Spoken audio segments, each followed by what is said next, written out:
So let's look at the mixing process, and basically it goes down to three things. We've got to fix, and these are in order. First thing, fix your problems. Then you want to get a rough mix between all of the elements, and then finally you want to polish that mix just to, with a little EQ, little effects, and we'll really be spending a lot of time in there, but it's in that order. Fix your problems first, then rough mix, and then polish your mix here. Let's look at fixing problems first. The little gremlin here gives us an idea that problems can come up in things like EQ problems. We can also have isolation problems, so that maybe there's the sound of an air conditioner behind your vocal, and then also really the best way to deal with both the EQ and the isolation problems is a little trick we'll do right here. If you take your EQ and you crank it up and then narrow up the Q, we talked about Q a while ago, which is how wide that bandwidth is, then here's what you can do. Now you have a really narrow boosted band of frequencies on your track, and the whole idea then is that then you scoot that around, you go up your frequencies and then down until the problem just pops up. It's not unlike that thing you see at the fair, I think, what's it called, whack-a-mole or something like that, where you're just waiting for these things to come up and you just knock it on the head. That's what's going on here. If you can crank up a very thin band of frequencies and move it around until that problem just comes right out. Let's imagine it was a 60 cycle hum or something like that on your track.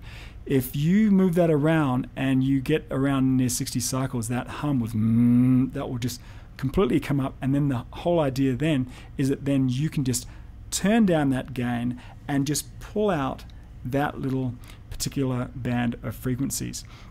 Now this may work or may not work depending on what track you have. Let's imagine it's a 60 cycle hum on your track, and it's, say, on a hi-hat track. Now the fundamental frequencies of your hi-hat track, they're way up there, right? There's nothing on your hi-hat track which is down at 60 hertz. So pulling down 60 hertz, you could be crazy with that.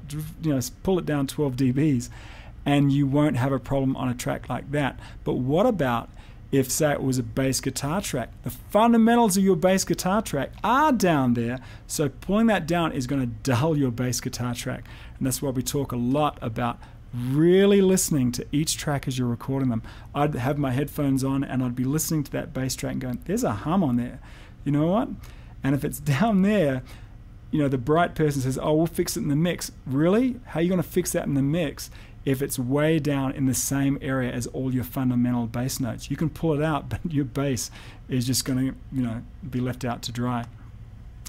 Let's talk about EQ scooping and masking. We've talked a lot about the frequency spectrum and where all of your instruments live. Now, when you add a couple of instruments that are in the same neighborhood of frequencies, say, let's imagine we have a guitar. This is a Stratocaster guitar, and we're going to layer that and play a semi-acoustic guitar like a Gibson 335. Well, they are both in the same neighborhood frequency-wise.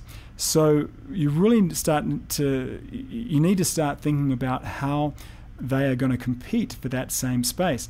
You could do this in a couple of different ways.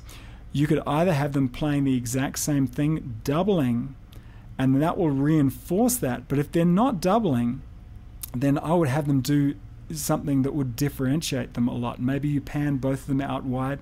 Maybe the Stratocaster is up here and the 335 is down here, or maybe the 335 is finger picking while the Strat is strumming. You can change things in the left-right spectrum.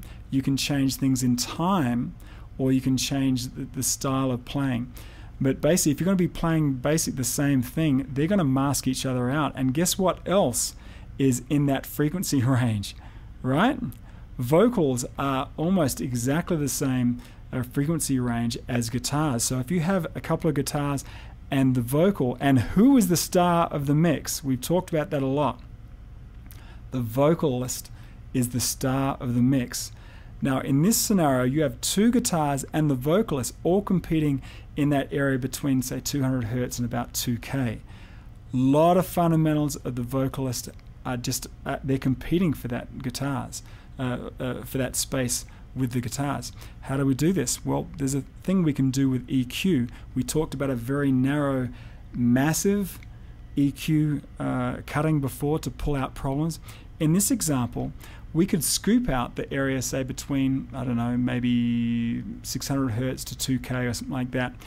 The whole idea is that we just want to create a little bit of breathing room in this mix at the same point where the vocal is, because the vocal is the star and the guitars are competing for that area. If you put just a little scooping in there, it'll just introduce some breathing room in there. And the trick is to make those cuts nice and wide. You don't want them to be narrow, fairly wide, and only just pull out maybe 2 or 3 dB. But EQ scooping like this, and we'll go through lots of examples, is a really great way to make your mix sound so much more natural and avoid those problems of just pushing up every fader and really getting no intelligibility in your mix. We'll look at a lot more recipes later on.